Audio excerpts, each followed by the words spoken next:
For 1971, Dodge brought out an all-new Charger, and that's the pilot car.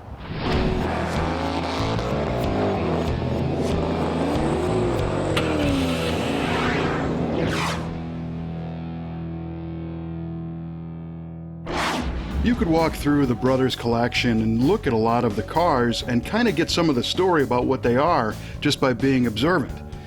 Take, for example, this 1971 Dodge Hemi Charger RT. You can look at this and your first reaction would be to say, wow, this is a really, really nicely restored 1971 Dodge.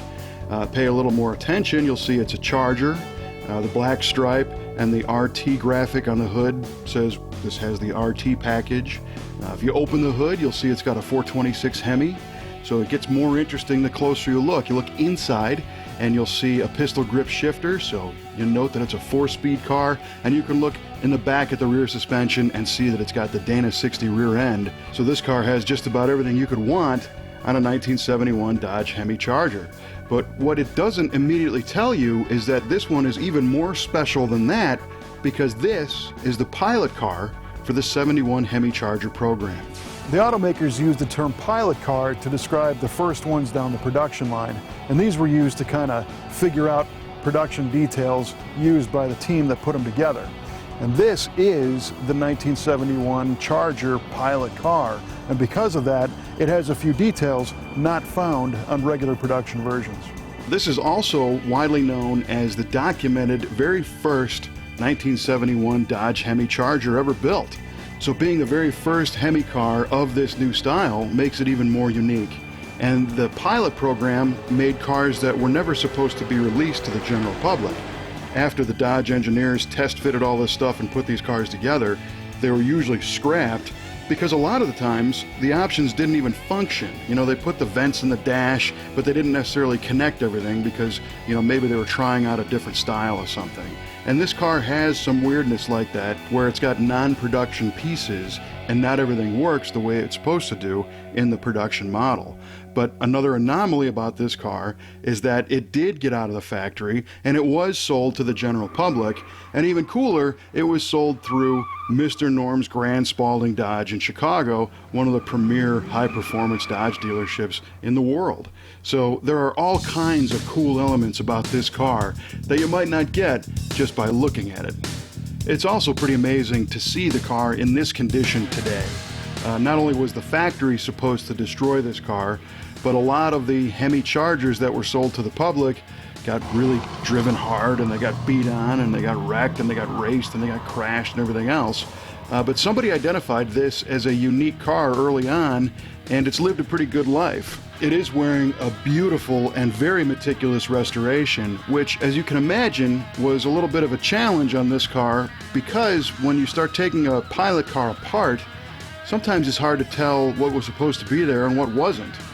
For example, there were some neat aspects like handwritten notes inside the door panels where they had tagged Chrysler job number 29 written inside that door panel, which was indicative of the pilot assembly job.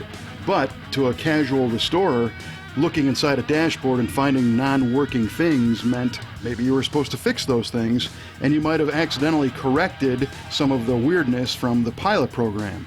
Well, this restoration was done by a gentleman who knows these cars and made sure to keep all of those idiosyncrasies that came with the car as being a pilot car. It's kind of interesting to think that although the 71 Charger was all new on the outside, this is the last year for the 426 Hemi engine. And the 426 was kind of lucky in the fact that it didn't go down the tubes like some of the other V8s did in the early 70s with emissions equipment and reduced compression ratios making for lower power numbers. This one retained its 425 horsepower rating all the way up to the very end. So aside from being a pilot car, this is also one heck of a cool car. You know, 71 Dodge, it's got the RT package with the 426 Hemi, so that's 425 horsepower and 490 foot-pounds of torque under the hood. It's got the air grabber hood because that was the standard Hemi hood, and when you step on the gas, that air grabber scoop pops up and gives this 426 Hemi a nice breath of fresh air. The nose has the hideaway headlights. It is finished in bright rally red paint with the black vinyl top, and it's got the blacked out RT graphics on the hood. It's got a black stripe going down the side.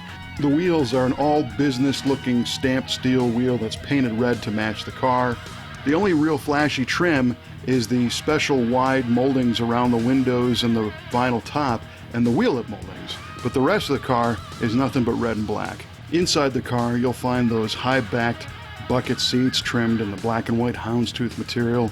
It's got full instrumentation for the driver, including a 150-mile-an-hour speedometer. And it's got some creature comforts like power windows, which is unusual to see on a Hemi car. But it does not have air conditioning because you could not get that with the 426 Hemi. It also features a rear speaker and rear defogger. Now, cars like these aren't just found. I mean, usually people know about them over the years and know where they are. And this car actually lived for quite a while in the Wellborn Muscle Car Museum. And Tim Wellborn was, I think, the biggest collector of 71 Hemi Chargers. In fact, this being the first Hemi Charger built for 71, sat right next to the known last Hemi Charger ever built in the Wellborn Muscle Car Museum. But now this car lives a very comfortable life among many other fantastic Hemi cars in the Brothers collection.